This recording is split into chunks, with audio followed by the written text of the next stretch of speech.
कहते हैं जो मैं तुझे ज्ञान सुना रहा हूं, जो मूर्ख लोग होंगे, जो जैसे गीता जी के अध्याय नंबर 7 के श्लोक नंबर 12 से लेकर 15 में स्पष्ट किया है, गीता ज्ञानदाता अर्थात काल ब्रह्म बोल रहा है। वो कह रहा है कि इन तीनों गुणों के द्वारा जो भी होता है, रजगुण ब्रह्मा, सतगुण विष्णु, तमगुण शिव जीता है। रजगुण ब्रह्मा से जीवों की उत्पत्ति यानी एक रजोगुण प्रेरित करके सबकी संतान उत्पत्ति करवाता है, और विष्णु जी की जो सतोगुण से हम एक दूसरे में मोह पैदा कर लेते हैं, एक दूसरे में आसक्त हो जाते हैं, इतनी दृढ़ हो जाते हैं कि हमारे बस की बात नहीं कि हम अपनी संपत्ति, संतान या किसी माता पिता या पति पत्नी से अपना मन हटा सकें। इतना जबरदस्त जो हमारे अंदर दबाव है एक दूसरे का, और ये मालूम है कि हम कल मृत्यु को प्राप्त हो जाएंगे, हमारा कोई नहीं है। ये ज्ञान होते हुए भी हम नहीं उनसे दूर हो सकते। ये सतिथि बनाने का जो गुण है, ये सतोगुण है, ये श्री विष्णु जी में है, और संहार करने का गुण जो तमोगुण है वो भगवान शंकर में है। हम इन तीनों गुणों से के द्वारा यहां पर एक दूसरे से कहते हैं, तीनों गुणों के द्वारा जो कुछ भी हो रहा है ये मुझसे ही जान।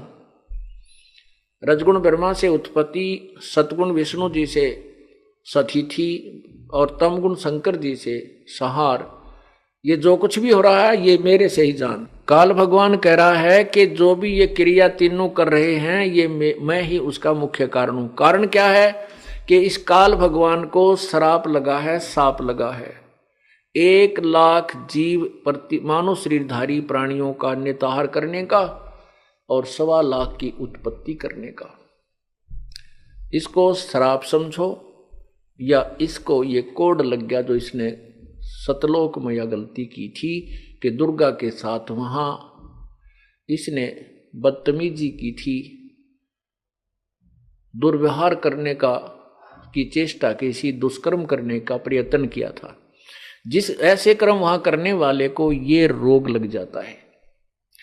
तो ये कहता है कि इसने फिर अपने खाने के लिए 3 पुत्र उत्पन्न किए दुर्गा के संयोग में, पति पत्नी व्यवहार से।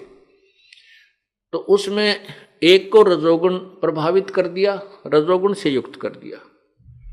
काल भगवान ने एक ब्रह्मांड के अपने एक ब्रह्मांड के सर्वोच्च स्थल पर, सर्वोच्च शिखर में एक ऐसा स्थान बना रखा है जिसको ये काशी नाम धरते हैं। काशी, काशी माने जो कभी नष्ट नहीं होती, उस नगरी को काशी कहते हैं। तो ब्रह्मलोक के ऊपरले हिस्से में इसने 3 स्थान बना रखे, एक रजोगुण युक्त प्रभावित, दूसरा सतोगुण प्रभावित और तीसरा तमोगुण प्रभावित।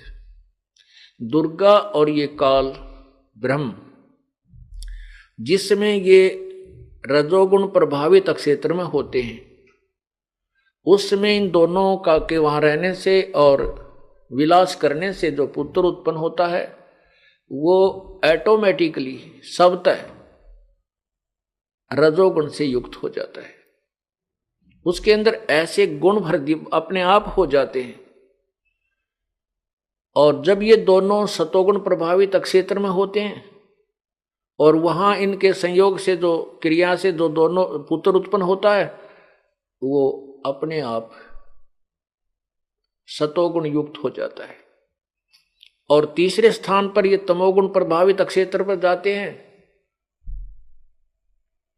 और वहां इनसे जो पुत्र उत्पन्न होता है उसको वो तमोगुण युक्त हो जाता है, उसमें तमोगुण ज्यादा हो जाता है शब्द है।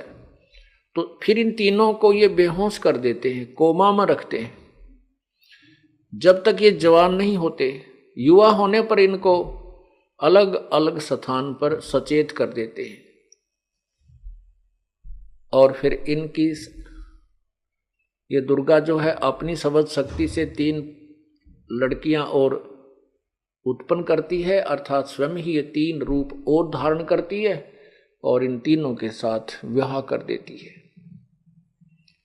इससे ये काल भगवान की सृष्टि प्रारंभ हो जाती है। यहां वही बताना चाहते हैं प्रभु कि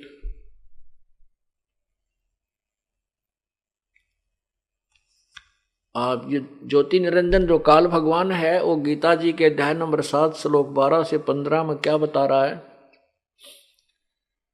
कि इन तीनों गुणों के द्वारा जो भी हो रहा है, रजगुण ब्रह्मा, सतगुण विष्णु, तमगुण शिव जी से उत्पत्ति सतिथि और संहार, इसका मुख्य कारण मैं ही हूं। लेकिन मैं इनमें नहीं हूं, ये मुझ में नहीं है, क्योंकि ये काल इनसे अलग रहता है और वहां से रिमोट से सब कार्य यही कराता है। जैसे रिमोट से हम अपने यहाँ बैठे दूर दूर जो है ना टीवी से भी को भी चलाते हैं, और अब तो इतनी अच्छी टेक्निक होगी है कि ऊपर आकाश में छोड़े गए रॉकेट और उनको यहाँ से ही कंट्रोल, नीचे से ही रिमोट से कंट्रोल किया जाता है। ऐसे ही परमात्मा अपने प्रत्येक प्रभु, जैसे काल अपने 21 ब्रह्मांडों को, इसी प्रकार अपने वचन, अपनी शक्ति से वो कंट्रोल करता है। पूर्ण परमात्मा सभी ब्रह्मांडों को वही अपनी रिमोट से सबको कंट्रोल करता है।